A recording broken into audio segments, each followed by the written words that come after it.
Bonsoir à toutes et à tous. Bienvenue à cette, je crois, troisième webconférence de Team Intelligence.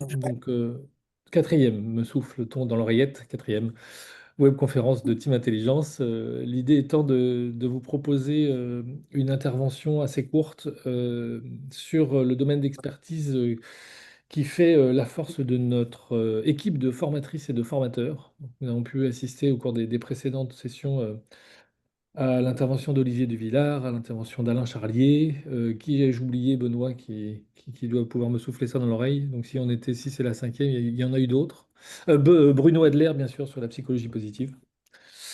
Et donc nous avons la chance d'avoir ce soir avec nous notre experte stratégie commerciale pour coach d'équipe et pour coach d'organisation. Donc Camille, voilà, on s'est rencontrés, je me suis fait démarcher par Camille et je me suis fait brillamment démarcher par Camille. Alors, je n'avais pas spécifiquement de besoin, mais c'était tellement bien fait que bah, voilà, Camille a réussi son cours, on a travaillé ensemble. Voilà. Et donc Camille anime depuis un an maintenant la formation commerciale pour coach d'équipe et d'organisation chez Team Intelligence. Et elle nous fait la gentillesse d'être là pour cette webconférence pour nous parler donc de sa spécialité. Camille, je te laisse la parole. Et donc, si vous avez des questions à poser, je vous propose soit de les poser en fin de session, soit de les écrire dans le chat de façon à ce que je puisse les sélectionner, ce qui facilitera la fluidité pour Camille. Et petit rappel pour ceux qui nous rejoignent, pensez à couper votre micro de manière à ce que ça ne pollue pas l'intervention. Camille, c'est à toi. C'est parti, merci beaucoup Rodérick et bonsoir à tous. Je vais vous partager mon écran. Hop, déjà merci à toutes et à tous d'être ici pour assister à cette webconférence. Je vais commencer par me présenter. Moi je m'appelle Camille Rousselot, j'ai 10 ans, même bientôt 15 ans d'expérience dans la vente. J'ai vendu pas mal d'années des solutions de recrutement et de marque employeur à des dirigeants de PME ou des RH de grands groupes. Et aujourd'hui, je suis à mon compte et j'aide les commerciaux d'entreprise, mais aussi et surtout des entrepreneurs dont beaucoup de coachs et de coachs d'équipe et d'organisation, à mieux vendre, à vendre plus et aussi à vendre des prestations qui sont plus chères pour développer leur chiffre d'affaires.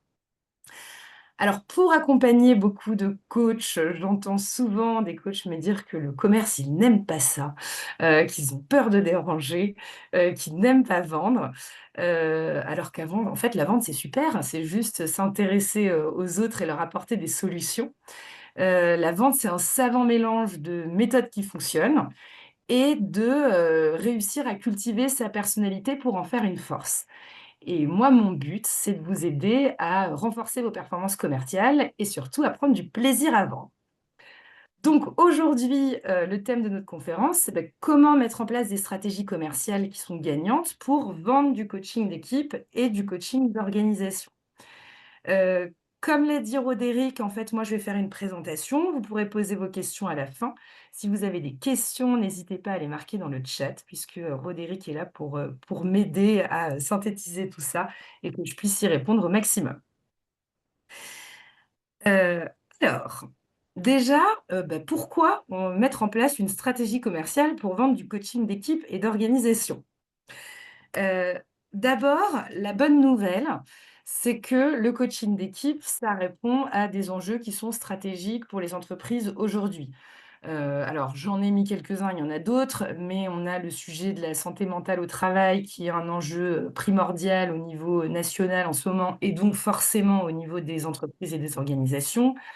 Hem, on a depuis le covid, on a eu l'apparition du travail hybride, donc forcément on a dû réinventer les systèmes de collaboration et ça a beau faire 5 ans maintenant que le covid est passé, les entreprises n'ont pas forcément trouvé aujourd'hui les bons modes de fonctionnement. Et puis surtout, on a, l'arrivée et la montée en puissance de l'IA qui demande aux organisations aujourd'hui de complètement se retransformer et retransformer les process de travail. Il y a, forcément tout un tas d'autres raisons à vendre du coaching, d'équipe et d'organisation, mais en tout cas, il y a celle-ci. Donc la bonne nouvelle, c'est que, votre activité répond aujourd'hui à des vrais enjeux qui sont stratégiques pour les entreprises et les organisations aujourd'hui. Donc on pourrait se dire: «Bah, c'est une super nouvelle, ça va tomber comme des petits pains et puis je vais vendre plein de coaching». Oui, mais aujourd'hui, il y a un contexte macro qui fait qu'on est face à un marché qui est très frileux. Je vous apprends rien en vous disant qu'il y a un contexte géopolitique qui est compliqué et qui fait que ça se répercute sur, en fait, énormément de secteurs d'activité et d'industries dans le monde entier et donc en France. Il y a de l'inflation, il y a un contexte politique en France qui fait que les budgets sont aussi incertains pour les entreprises. Donc ça crée, des peurs, bah, pour dépenser et prendre des décisions et en plus de ça, aujourd'hui, on a des décisionnaires qui sont sursollicités parce qu'on peut les approcher de plein de manières différentes et qui sont surtout hyper informés. Aujourd'hui, on a accès à tout ce qu'on veut sur internet. Les gens que vous approchez connaissent les solutions qui existent sur le marché, connaissent les prix qui se pratiquent, ils sont déjà éduqués, donc ça laisse pas place finalement à l'erreur, il faut savoir comment les convaincre. Donc on a, voilà, une peur du changement, un gel des décisions. Donc la peur du changement et le gel des décisions, ça ne veut pas dire que c'est terminé et qu'il faut arrêter, mais ça veut simplement dire que, bah, super, j'ai une solution, le coaching d'équipe et d'organisation qui répond à des problématiques qui sont hyper importantes dans les organisations aujourd'hui. Mais j'ai bien conscience que, on est dans une période où vendre une solution qui va être sur la durée, qui va être comme le coaching d'équipe, c'est pas forcément facile. Donc, il faut mettre en place une stratégie commerciale et il faut avoir de la méthode quand on vend. Alors, déjà pour commencer, j'ai une petite question à vous poser. On va jouer à un taper 1, taper 2, taper 3 dans le chat, mais, j'aimerais bien savoir quelle est aujourd'hui votre principale difficulté commercialement? Est-ce que c'est la prospection? Est-ce que c'est, moi j'ai du mal à trouver, des nouveaux clients, à rencontrer de nouvelles personnes? Est-ce que c'est la négociation? Quand je présente mes propositions de coaching, bah, j'ai du mal à montrer la valeur ajoutée? Ou on me dit: «Ah ben moi je vais prendre ça, mais alors en enlevant cette journée-là et alors en remplaçant par telle chose» et donc ça crée des problèmes en négo? Ou est-ce que c'est ce qu'on appelle le closing? Est-ce que vous vous retrouvez face à des gens qui vous disent: «Ah ouais, c'est super, rappelez-moi donc dans 6 mois». Hem, je vois qu'il y a beaucoup de un, c'est la prospection. Ah, il y a un, 2 quand même. Alors oui, Heu, la plupart ont répondu un directement. Tu n'avais pas ouais, fini de faire ton sans QCM que que c'était j'explique. un sans hésitation. Alors, c'est souvent le un qui ressort. C'est souvent là, j'en vois qu'un seul, c'est souvent le 3 aussi parfois avec des deals qui, peuvent se perdre dans le temps. Mais en fait, on va voir ensemble que voilà, tout se joue dès le début, dès la première approche, et que finalement le 2, enfin le un a un gros impact sur le 2, qui a un gros impact sur le 3. Aujourd'hui, c'est une webconférence, alors on va pas pouvoir rentrer dans, tous les détails de tout, mais en tout cas, l'idée, c'est de balayer ces aspects-là pour que vous puissiez avoir des billes et surtout des méthodes assez concrètes. Moi, ce que je veux, c'est que vous ressortiez d'ici avec quelques tips que vous allez pouvoir mettre en application dès demain. Donc je vous invite à prendre des notes. Alors, la première, hop, j'enlève le chat. Le premier sujet que je veux aborder avec vous, c'est la question du positionnement. En fait, aujourd'hui, vendre du coaching d'équipe ou se présenter comme coach d'équipe, c'est pas facile pour plusieurs raisons. La première, c'est qu'en fait, le coaching d'équipe et d'organisation, bon, ça donne il y a 3 mots dedans qu'on connaît. On connaît coaching, on connaît équipe, on connaît organisation et finalement, on ne sait pas trop ce que c'est et ça peut être souvent confondu avec de la formation, avec de la facilitation, avec plein d'autres choses.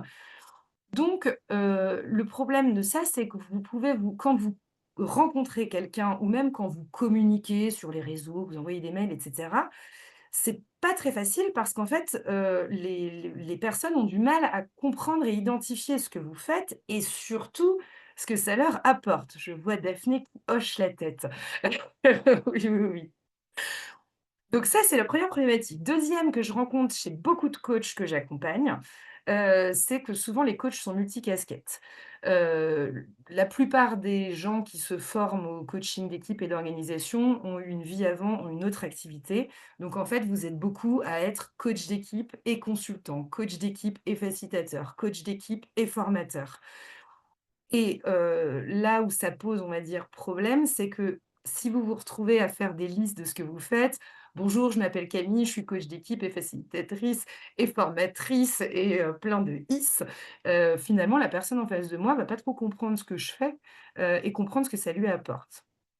Troisième problématique, et celle-là, je vais beaucoup insister dessus parce qu'elle est très importante, c'est qu'en fait, quand on fait du coaching, bah, finalement, si on a bien été formé, on est capable de coacher, pardon, tout type d'équipe dans tout type d'organisation. Le problème de ça, c'est que je l'ai écrit en gros, en gras, mais parler à tout le monde, bah, c'est ne parler à personne. En fait, aujourd'hui, quand vous allez vous communiquer, quand vous allez vous présenter, il faut savoir que vous parlez à des gens qui, bah, sont sursollicités, comme je l'ai dit tout à l'heure. Quand on se connecte sur LinkedIn, qu'on fait défiler son fil d'actualité, hop, hop, hop, on nous parle de plein de sujets et en fait, quand on ne se sent pas directement concerné par un sujet, on ne va pas aller creuser plus loin.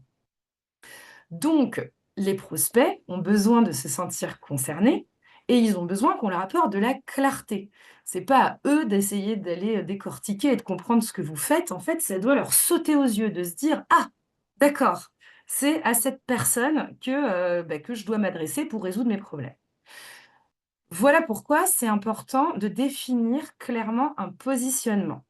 Définir un positionnement, qu'est-ce que c'est? Ça veut dire qu'en fait, je vais choisir, à qui je m'adresse et pourquoi. Ça peut être, je me spécialise sur une cible en particulier. Moi, je décide d'adresser, j'en sais rien, que des, PME qui sont, enfin que des startups en hyper croissance, par exemple. Ça peut être, je suis spécialisée dans une problématique. Moi, je suis spécialisée dans l'impact de l'IA dans l'organisation du travail aujourd'hui dans les organisations. Ça peut être, j'ai une spécialisation géographique. Moi, je suis coach d'équipe et j'accompagne les équipes de Clermont-Ferrand. Hem alors, je ne sais pas s'il y a des personnes qui se disent ça là en m'écoutant, mais ce qu'on me dit tout le temps, c'est: «Oui, mais Camille, moi tu comprends, j'ai peur que si je dis que je suis spécialisée dans gérer les hypercroissances des entreprises, dans le Nord-Pas-de-Calais et ben, du coup, je vais m'empêcher la possibilité de coacher d'autres équipes sur d'autres sujets alors que moi ça m'intéresse et puis en plus je ne peux pas me permettre de refuser, des contrats». J'ai une bonne nouvelle, vous spécialiser ne va pas vous faire refuser des contrats. En fait, si demain on vous propose de coacher une équipe sur un autre sujet parce que quelqu'un a parlé de vous et que oula, il y a un micro qui est pas coupé, Sophie, voilà, merci. Si demain, on vous recommande et que finalement il y a un autre sujet qui vient à vous, évidemment que vous pourrez le traiter. Mais simplement, l'intérêt de vous positionner, c'est tout simplement d'être identifié et identifiable directement par des gens qui vont se dire: «Ah OK, c'est bon, ça me concerne». J'ai écrit un petit mot que j'ai piqué à Roderick, qu'il dit souvent dans ses formations, mais que je trouve très juste. En fait, il faut cultiver votre différence. Qu'est-ce qui fait que vous, vous êtes différent? C'est ça qui va vous aider à vous positionner. C'est, en fait, qu'est-ce qui fait que moi, les gens font appel à moi? Qu'est-ce que je peux apporter de plus que les autres? Quels sujets vont m'intéresser moi et sur quel sujet j'ai envie de travailler? Posez-vous ces questions-là et ça va vous permettre de vous positionner. Petite astuce et meilleure méthode,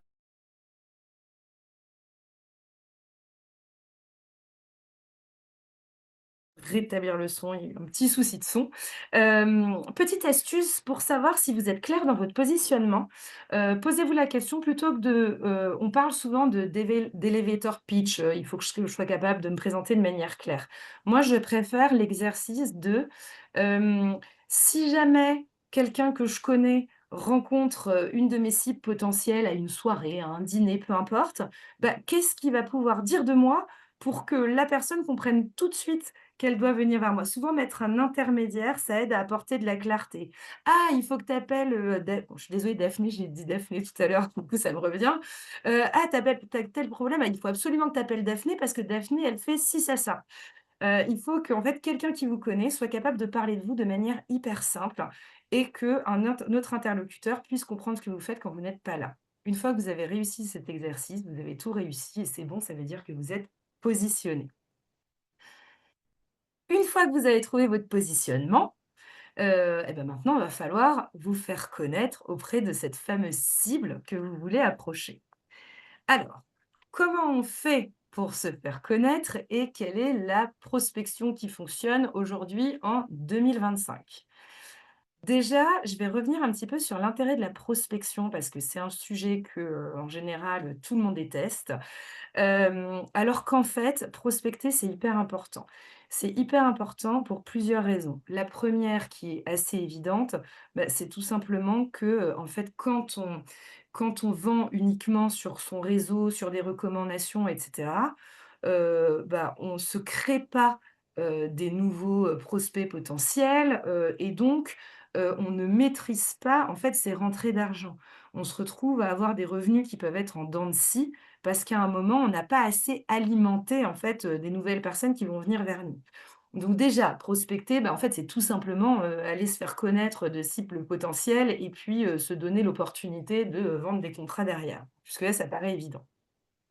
Mais la raison que, je préfère et que je trouve un peu moins angoissante et que je trouve très vraie, c'est que prospecter, c'est choisir à qui on vend et c'est communiquer soi-même sur ses valeurs. Je m'explique. Choisir à qui on vend, c'est hyper important. En fait, quand on prospecte, c'est aussi se laisser l'opportunité de se dire, bah, en fait, moi, là, aujourd'hui, sur quel sujet j'ai envie de travailler? Qu'est-ce qui m'intéresse? Qui est-ce qui m'intéresse? Quelles sont les structures qui m'intéressent? OK, bah, je vais aller les apporter, enfin, les approcher et donc bah, je sais que, ben, si je vends des coachings d'équipe et ben, je vais travailler sur tel sujet et ça tombe bien parce que c'est le sujet qui me passionne. Donc voilà, prospecter, c'est aussi, bah, choisir les sujets sur lesquels on travaille, choisir les personnes avec lesquelles on travaille.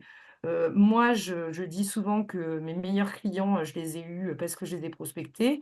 Roderick l'a dit tout à l'heure, je l'ai prospecté, j'ai pas prospecté que Roderick. J'ai prospecté plein d'écoles de coaching parce que j'ai eu des clients qui étaient des coachs, qui m'ont dit que, je me suis rendu compte que les coachs avaient du mal à vendre. J'ai prospecté des écoles de coaching d'équipe. Bon, bah, j'ai eu des échanges avec différents dirigeants et il s'avère qu'avec, Roderick, on avait la même vision de la vente, de comment développer son activité. Ça m'a plu et donc j'ai choisi de travailler avec Roderick. Bon, il a aussi choisi de travailler avec moi. Je ne l'ai pas forcé. Mais en tout cas, voilà, prospecter, c'est choisir à qui on vend. Et qu'est-ce que j'entends par c'est communiquer sur sa valeur? En fait, je vous ai demandé tout à l'heure si vous aviez du mal sur la prospection, la négociation, le closing et cetera. En fait, la première manière dont votre cible va entendre parler de ce que vous faites et ben, ça va impacter sur tout ce qui va se dérouler derrière. Et donc une cible que vous avez quelqu'un que vous avez approché vous-même, vous êtes la première personne à lui avoir parlé de vous et avoir expliqué ce que vous faites ou avoir évoqué une problématique. Et en fait, ça va beaucoup mieux vous permettre de maîtriser tous les échanges qui vont avoir eu lieu derrière que quand c'est quelqu'un qui a entendu parler par quelqu'un qui a entendu parler par quelqu'un que c'était peut-être bien le coaching d'équipe. Et ben, là, en fait, la personne, elle va arriver vers vous avec une idée préconçue et qui va être beaucoup plus difficile à déconstruire. Alors que quand c'est vous qui avez fait la première approche, et ben, c'est vous qui maîtrisez ce qu'on bah, l'approche et ce qu'on pense de vous au départ. Une fois qu'on a dit ça, comment on fait pour prospecter? Donc tout à l'heure, je vous ai dit, il faut se positionner, il faut choisir sa cible. Bon, bah, très bien, une fois qu'on a identifié sa cible, qu'on a choisi la problématique sur laquelle on travaillait, aujourd'hui, c'est hyper facile de se construire des listes de prospection. Il y a quelques années, il fallait acheter des bases de données, des milliers d'euros pour se rendre compte, une fois qu'on avait tout dépensé, qu'elles n'étaient pas à jour et que les mails marchaient plus. Aujourd'hui, il y a un super outil qui s'appelle LinkedIn, que si vous payez, en version Sales Navigator, vous avez des filtres qui sont hyper précis, qui vont vous permettre d'aller chercher de manière détaillée les personnes que vous avez envie de contacter. Donc aujourd'hui, il n'y a pas de raison de ne pas avoir l'accès aux personnes à qui on veut parler. Tout le monde a LinkedIn, il y a plein d'outils qui permettent d'avoir les mails des gens aujourd'hui. Il y a pas de raison de ne pas pouvoir approcher une cible aujourd'hui. Ensuite, une fois qu'on a donc notre cible, bah, c'est quels sont les canaux adaptés aujourd'hui pour l'approcher? Le premier, c'est votre réseau. Le réseau, c'est un canal sous-coté, on n'y pense pas assez. En fait, on n'exploite pas du tout assez son réseau. Qu'est-ce que c'est le réseau, l'entourage? C'est votre premier cercle, votre cercle élargi, le cercle de vos clients, le boulanger du coin. En fait, c'est tout le monde. Tout le monde a un réseau, tout le monde a des connexions avec tout le monde. Quand vous vendez du coaching d'équipe, vous êtes la personne qui représente la prestation que vous allez vendre derrière. Donc en fait, vous êtes la meilleure personne pour l'incarner. C'est quand même trop dommage de vouloir, adresser, j'en sais rien, le responsable RH, de chez Danone et de pas s'être rendu compte en parlant qu'en fait, on avait, un cousin qui, travaillait là-bas, et qui aurait pu nous faire passer des portes. Donc exploitez votre réseau, parlez de ce que vous faites, dites-le autour de vous, faites-vous des petits exercices de, voilà, il faut que, au moins une fois par semaine, j'ai parlé de ce que je fais à quelqu'un de nouveau qui est dans mon entourage. En fait, l'idée, c'est de créer un réflexe. Je me reprends l'exemple de tout à l'heure de il faut que quelqu'un en soirée soit capable d'expliquer ce que vous faites. Bah, il faut aussi que votre entourage soit capable de dire, «Ah mais attends, si tu as telle problématique dans ton entreprise, bon bah appelle un tel». Donc exploitez votre réseau. Ensuite, il y a LinkedIn. LinkedIn, c'est un super outil aujourd'hui pour communiquer et pour prospecter. Cela dit, attention, je mets un gros bémol là-dessus. LinkedIn, enfin, mettre des posts sur LinkedIn, ça ne va pas vous apporter des clients qui vous tombent tout cuit dans la bouche et qui vont vous écrire en disant j'ai un énorme besoin de coaching d'équipe. Ça, c'est pas vrai. Et d'ailleurs, méfiez-vous de toutes les pubs de gens sur LinkedIn qui disent pour 3 000 €, je t'amène 150 000 leads par jour. Moi ça, j'y crois pas du tout. En revanche, LinkedIn, ça permet 2 choses. Ça permet d'asseoir votre légitimité. Quand vous rencontrez quelqu'un, quand vous avez prospecté quelqu'un, quand vous avez rencontré quelqu'un à un événement, quand on a parlé de vous à quelqu'un, si cette personne, vous systématiquement, vous l'ajoutez sur LinkedIn et si vous postez régulièrement des articles intéressants, que vous apportez de la valeur sur les problématiques que vous adressez, ça va permettre à cette personne de vous imprimer parce qu'elle va vous revoir régulièrement et donc le jour où elle a besoin, là, elle pourra revenir vers vous et vous solliciter. Donc c'est pas parce qu'elle vous a découvert sur LinkedIn, mais c'est parce qu'elle vous a découvert ailleurs, mais qu'en tout cas, le fait que vous soyez sur son LinkedIn, ça permet de vous rappeler à cette personne régulièrement et ça permet aussi d'envoyer des messages personnalisés. Je vous déconseille la prospection par mail. Aujourd'hui, les mails, ce n'est plus lu. Les mails par les taux d'ouverture de mails de personnes qu'on ne connaît pas aujourd'hui sont de 1 à 1,5. C'est rien. Vous allez perdre du temps. Si vous voulez envoyer des messages, envoyez-les sur LinkedIn. Heu, Ensuite, un très bon canal aussi, c'est tout ce qui est événements. Aujourd'hui, voilà, on est appelé tout le temps, on nous envoie des mails tout le temps et en fait, rencontrer des gens dans la vraie vie, c'est une super opportunité de pouvoir parler de vous et ce que vous faites. Donc je vous conseille d'aller à énormément d'événements qui vont vous permettre de rencontrer votre cible. Qu'est-ce que c'est un bon événement? C'est pas un événement qui va parler de votre sujet. Par exemple, si vous allez à un événement sur le coaching d'équipe, c'est super intéressant parce que vous allez rencontrer vos pairs, vous allez échanger, et cetera, mais c'est pas là que vous allez rencontrer vos clients.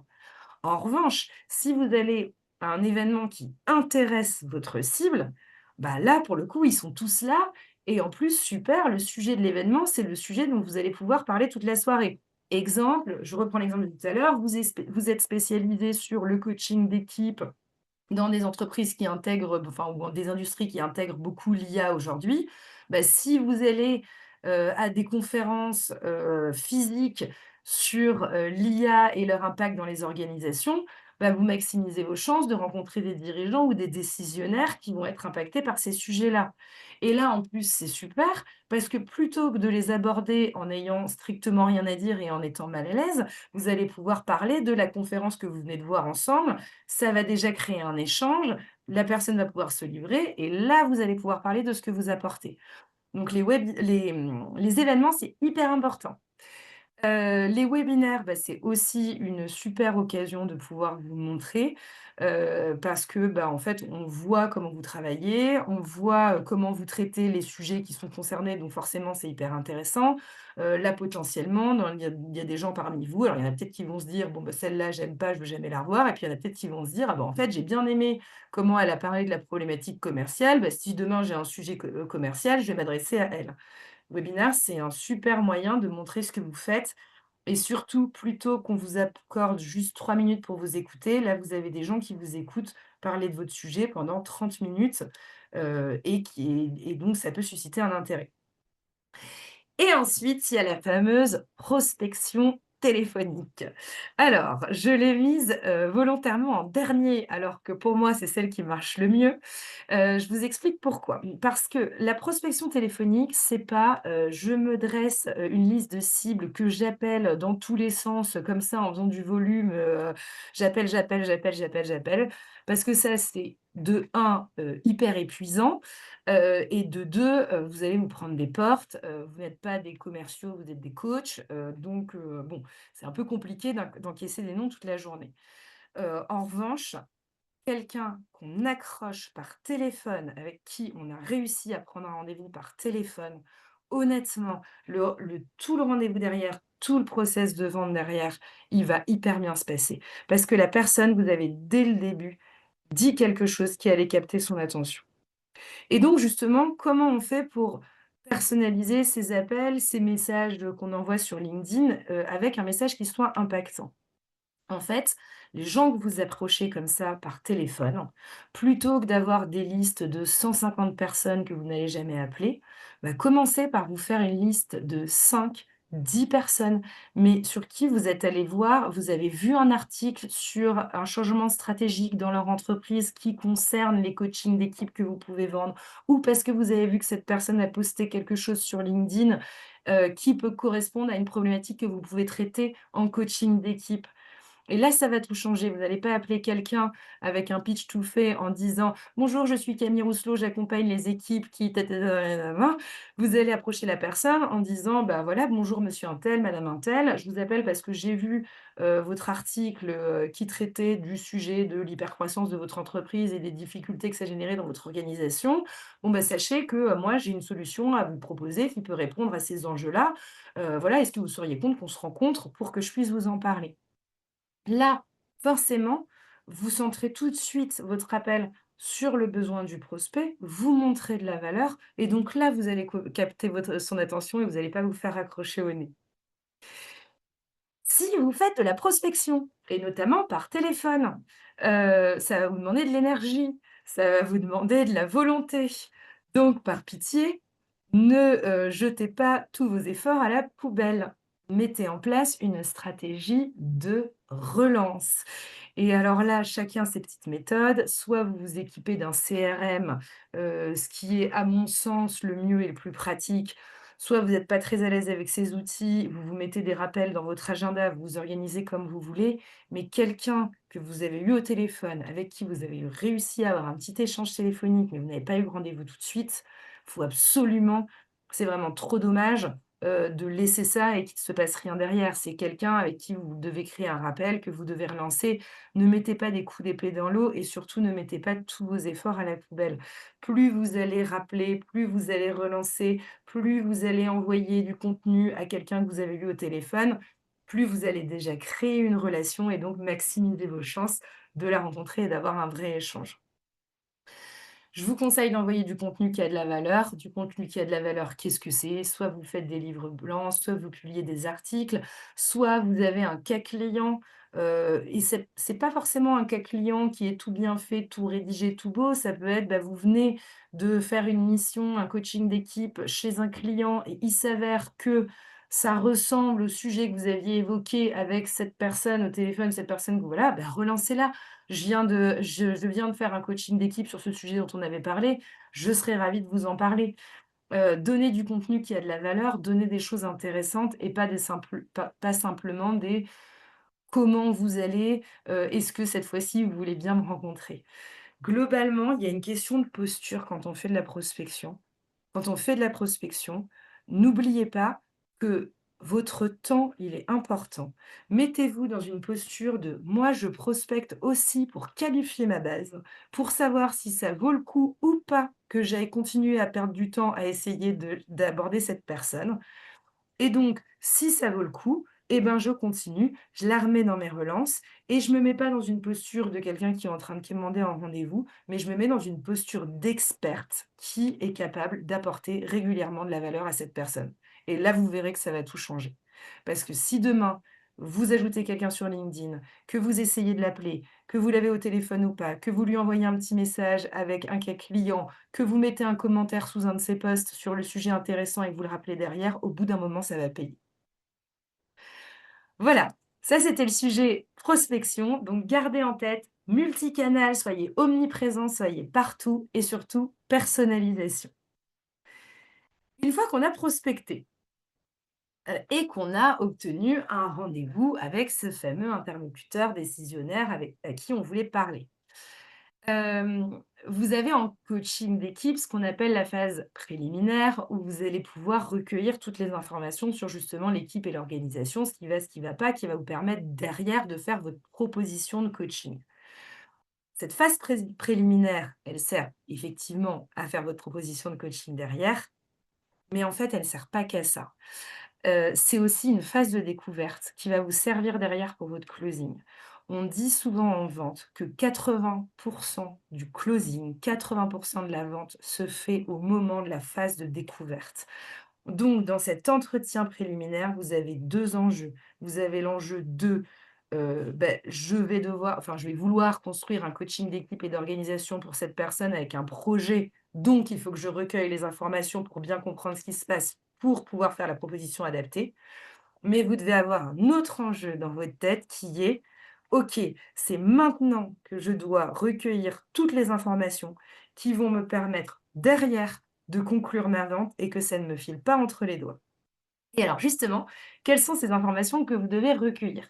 En fait, l'idée, voilà, l'objectif, c'est de comprendre la situation dans laquelle se trouve votre prospect, votre interlocuteur et de comprendre ses enjeux. L'idée, en fait, c'est de l'aider à mesurer l'impact de sa problématique sur son organisation aujourd'hui. Qu'est-ce que ça veut dire identifier les enjeux et en fait, comment on fait ça? En fait, il faut que vous posiez des questions pour aller creuser, creuser, creuser la situation et là, je vous conseille de penser aux enfants qui sont à l'âge du «pourquoi», qui nous demandent constamment: «Et pourquoi le ciel il est bleu?» et quand on «Et pourquoi? Et pourquoi? Et pourquoi?» et ça n'en finit jamais. Les enfants, ils demandent pourquoi, parce qu'ils ont besoin de comprendre et parce qu'en fait, c'est pas forcément évident. Et ben là, c'est la même logique. OK, depuis combien de temps votre équipe, elle est dans cette situation? Ah bon? Et pourquoi alors? Pourquoi ça a pas été réglé avant? Ah, et qu'est-ce que vous avez fait comme tentative pour essayer de trouver une solution à ce problème? Ah, pourquoi vous aviez choisi ça? Et alors, qu'est-ce qui a marché? Ah, et pourquoi ça a marché? Et qu'est-ce qui a pas marché? Et pourquoi ça a pas marché? OK, qu'est-ce qui se passe là aujourd'hui si vous ne trouvez pas une solution à cette situation? Ah, et pourquoi va y avoir ces conséquences-là? Et aujourd'hui, quelles autres solutions vous envisagez? Ah ouais, pourquoi vous avez pensé plutôt à faire, j'en sais rien, un séminaire? Ah OK, d'accord. Et qu'est-ce que vous voulez absolument éviter dans votre équipe? Ah, et pourquoi? En fait, essayez vraiment de balayer et de comprendre la situation de l'équipe, de l'entreprise et aussi de votre interlocuteur.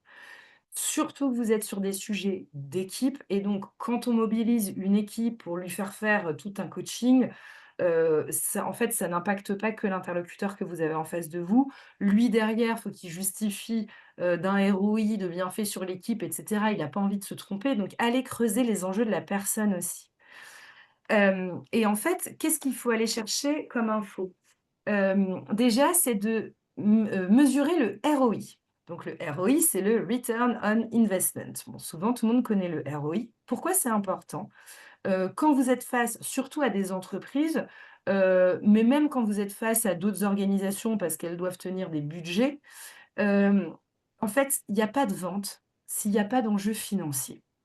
C'est souvent ça. Donc quand vous identifiez une problématique, un problème, il faut que vous fassiez factualiser à la personne et concrètement combien ça coûte. Ça peut être plein de choses, ça peut être le manque de résultats, Ça peut être du temps passé, mais avec des personnes qu'il faut bien payer, qui ont un salaire et donc forcément ça a un impact et donc allez chercher le ROI. Qu'est-ce que vous voulez comme résultat?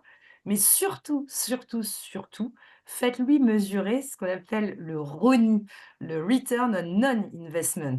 En fait, combien ça va vous coûter si là, il n'y a pas de solution à cette problématique qu'a cette équipe sur ce projet? Combien ça va vous coûter? Qu'est-ce qui va se passer? Et puis, qu'est-ce qui fait que maintenant c'est important, que maintenant on se rend compte alors que ça l'était moins avant? Le coaching, ce qu'il faut bien comprendre, c'est que dans l'esprit de certaines personnes, c'est ce qu'on appelle un nice to have. C'est-à-dire que c'est pas, vu comme c'est vu comme quelque chose de plaisant. «Ah oui, ça doit faire du bien à l'équipe. Ah oui, c'est super». Mais, en fait, peu de personnes comprennent les vrais enjeux. Donc l'idée, c'est de pas vous retrouver à la fin avec quelqu'un qui vous dit: finalement, on va pas faire un coaching d'équipe. Ce qu'on va faire, c'est qu'on va juste former Michel et puis pour le reste de l'équipe, on va faire un séminaire, ce sera super». Non! On veut pas de ça.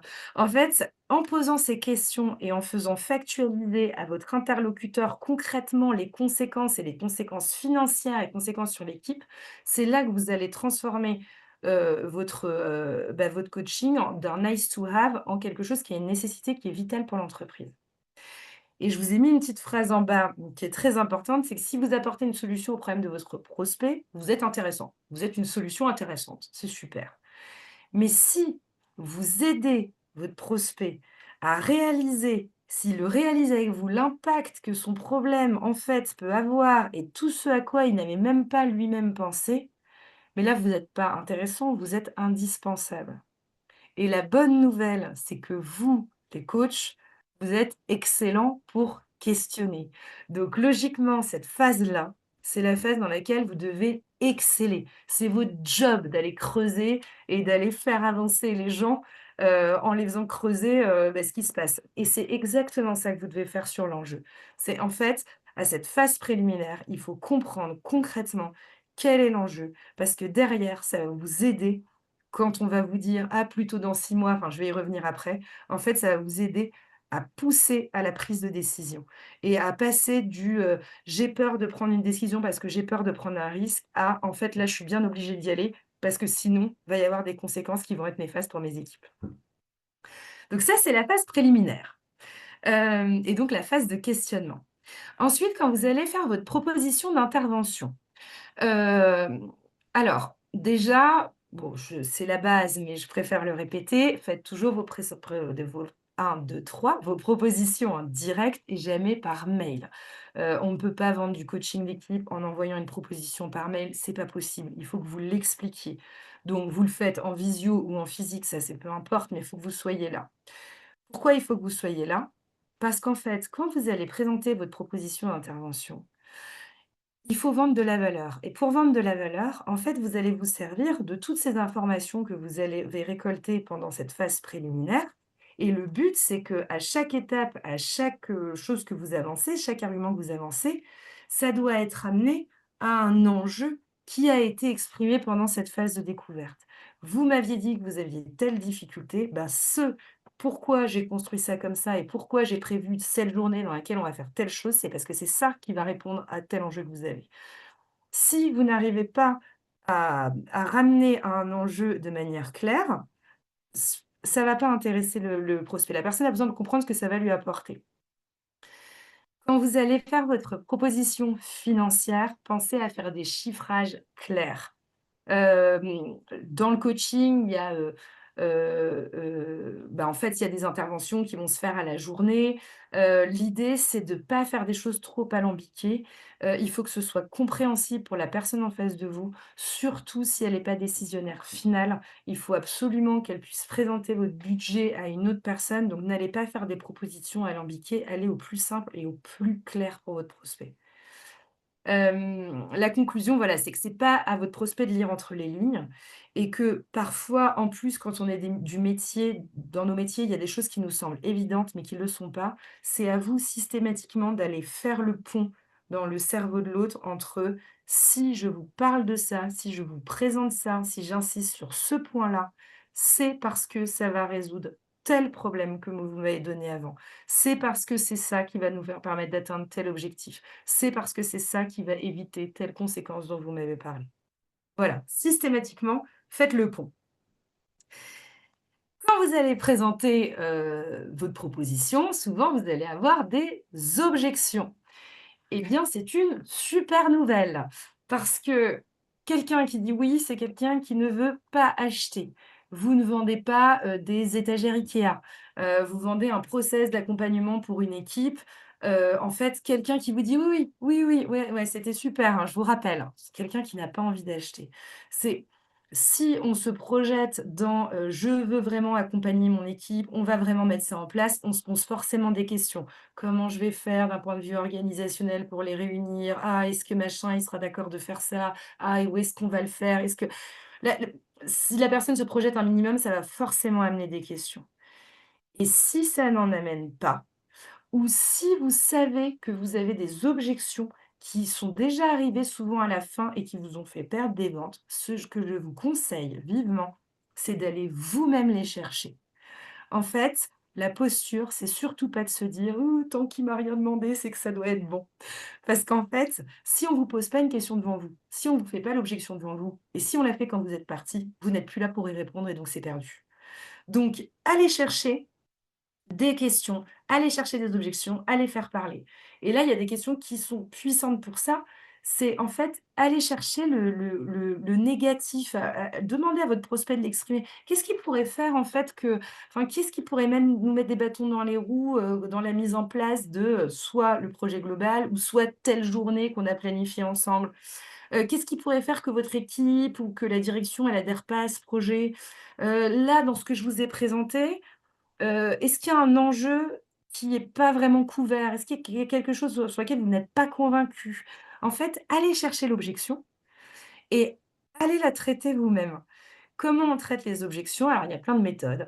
La mienne, c'est la méthode ACRAC, mais vous verrez que souvent, toutes les méthodes de réponse aux objections commencent par un A, parce que la première chose à faire face à une objection, c'est de l'accueillir.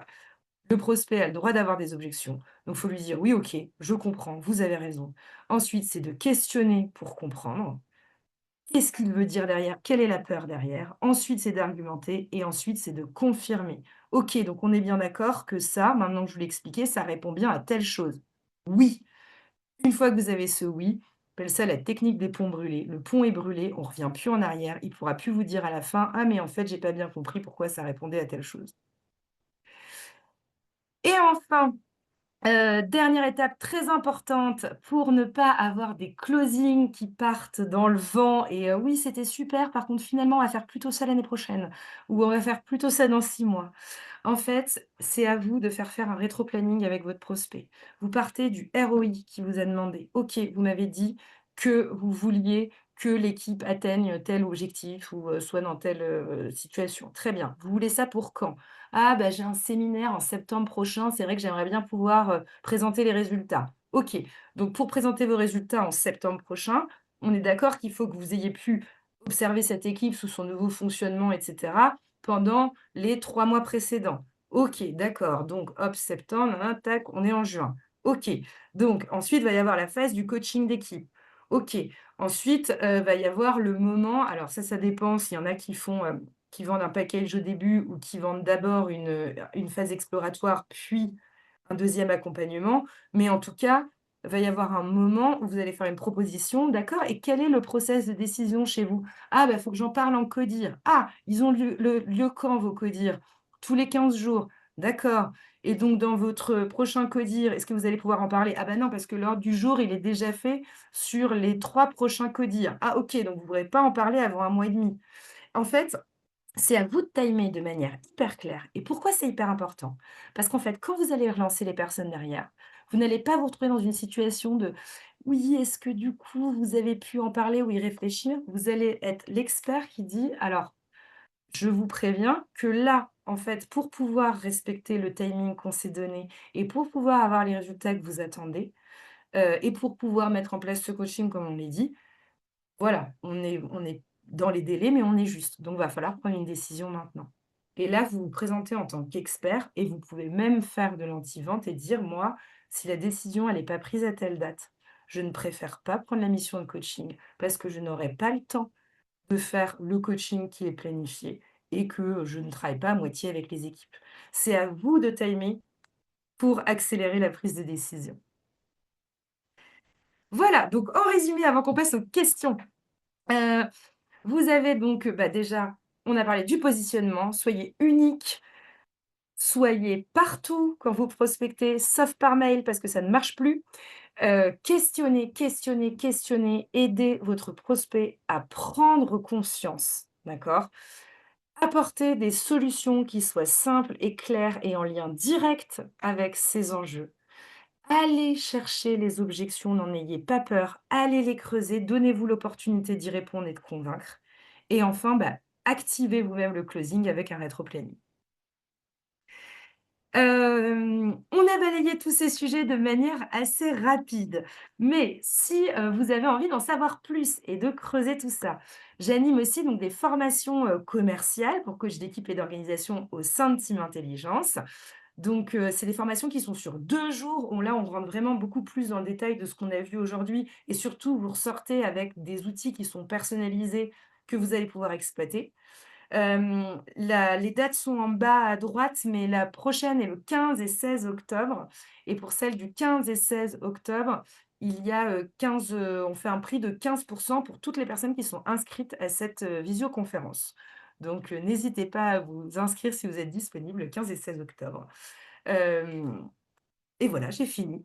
Je vous remercie de m'avoir écoutée et je serai ravie de répondre à vos questions si vous en avez. Merci Camille pour ces éclairages multiples, très clairs. Je suis d'accord avec toi, Christelle. Bravo. Bon, je suis un peu déçu d'apprendre que tu avais démarché d'autres écoles de coaching que la mienne, Oui, mais mais ça veut bon, dire que je t'ai choisi et on en apprend tous les jours. Qu'est-ce que tu veux que je te dise? Blague à part, y a-t-il des questions dans la salle?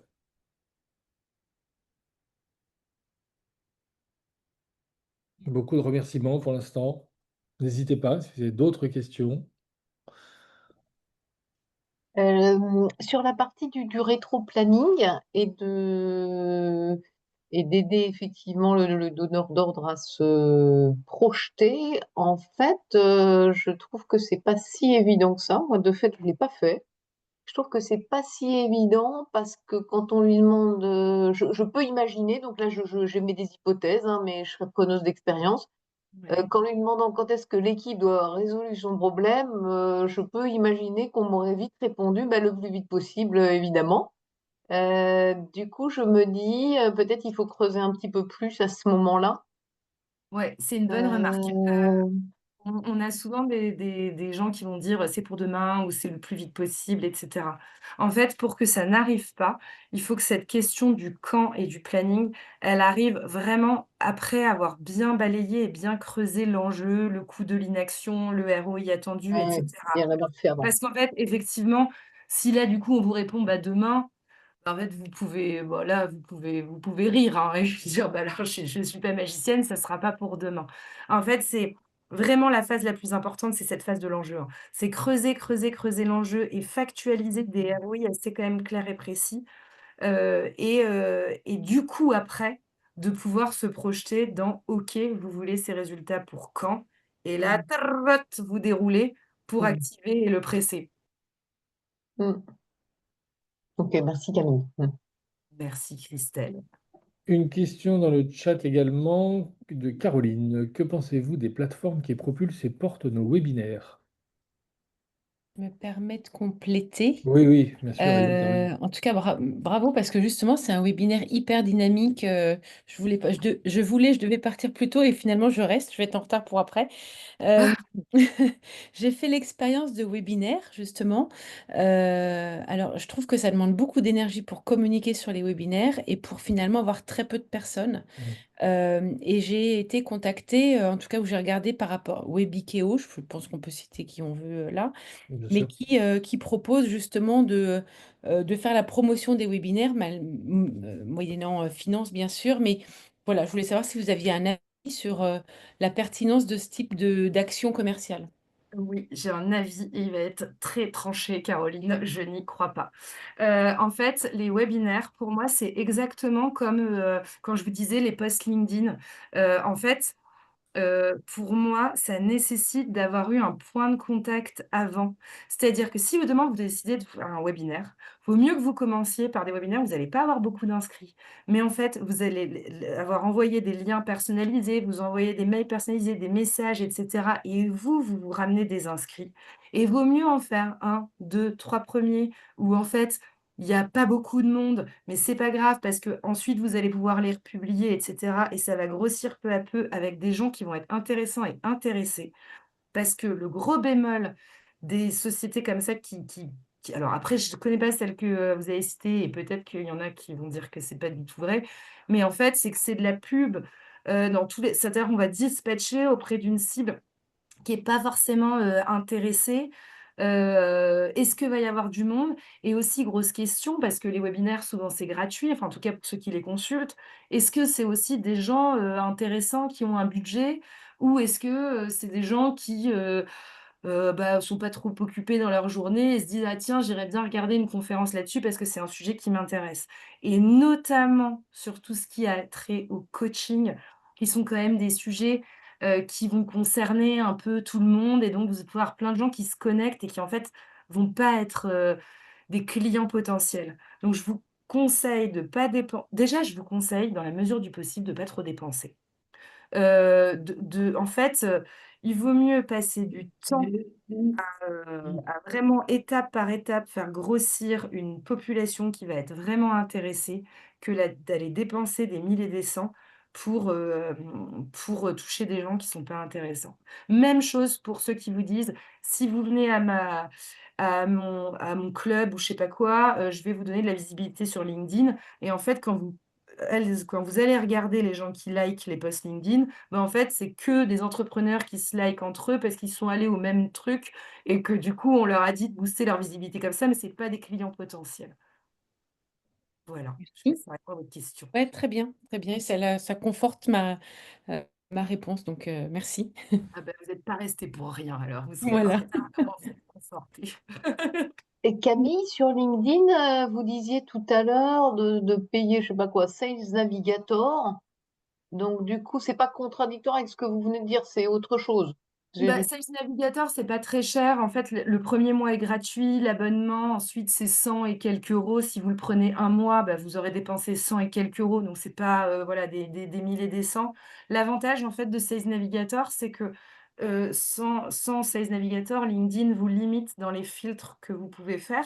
Et comme moi, je vous conseille de ultra cibler, et ben, l'avantage de Sales Navigator, c'est qu'on peut vraiment cibler par, plein de choses, la fonction qu'exerce la personne d'entreprise, même des noms d'entreprise, depuis combien de temps elle est dans l'entreprise, quelle fonction elle exerçait avant, est-ce qu'elle a posté dans les derniers mois sur LinkedIn, quel secteur d'activité, quelle ville, et en fait, je trouve que ça, pour le coup, c'est un investissement qui vaut le coup parce que si vous le faites juste un mois et que vous le faites sérieusement, vous allez dépenser 100 euros et vous avez une base de contact qui est ultra qualifiée.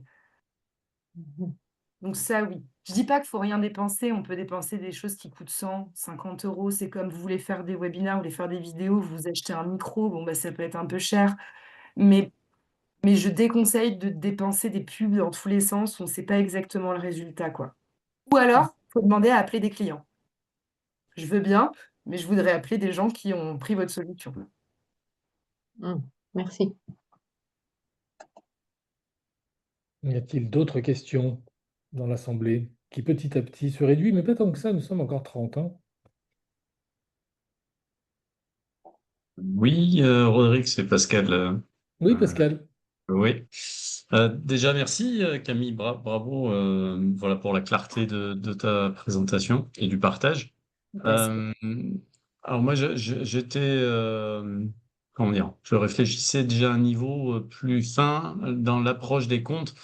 Moi, j'ai constaté que les RH filtraient souvent les appels, étaient un rempart pour pouvoir rentrer et qu'il valait mieux se connecter avec la personne qui va prendre la décision au niveau opérationnel.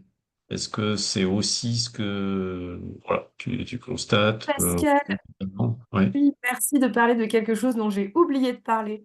Si vous voulez adresser des grands groupes. Alors, les PME, c'est facile parce que les PME, vous pouvez avoir les dirigeants directement sur LinkedIn, vous payez une petite extension qui vous donne leur numéro de portable, vous les appelez. Par contre, pour les grands comptes, c'est beaucoup plus difficile.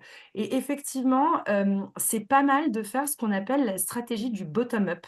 C'est-à-dire si vous n'arrivez pas à joindre un interlocuteur qui va être décisionnaire, en fait, ce que vous faites, c'est que vous allez parler aux gens qui travaillent dans l'entreprise sur le sujet sur lequel vous travaillez. Donc, par exemple, j'en sais rien moi, l'équipe, gestion de projet ou j'en sais rien, l'équipe commerciale, enfin peu importe. Vous allez leur parler en disant: «Oui voilà, j'ai un échange, avec votre dirigeant ou pas et en fait j'aimerais, voilà bien comprendre le quotidien que vous vivez. Est-ce que vous voulez bien répondre à quelques questions?» Et chut, là, après, vous remontez et vous allez adresser plus haut en disant: «J'ai échangé avec un tel et un tel qui m'ont dit que leur problématique, c'était ça et justement, moi, j'ai une solution et j'aimerais bien vous en parler». Ça, c'est effectivement une excellente stratégie. C'est en fait parce que ouais, notamment les RH, hein, les RH, c'est mais sur Mm. sollicité. Donc c'est pas mal en fait, si vous voulez adresser les gros groupes, d'aller chercher en fait des opérationnels et de remonter d'un cran à chaque fois, sur la personne au-dessus. Merci. Merci Pascal. Est-ce qu'il y a d'autres questions?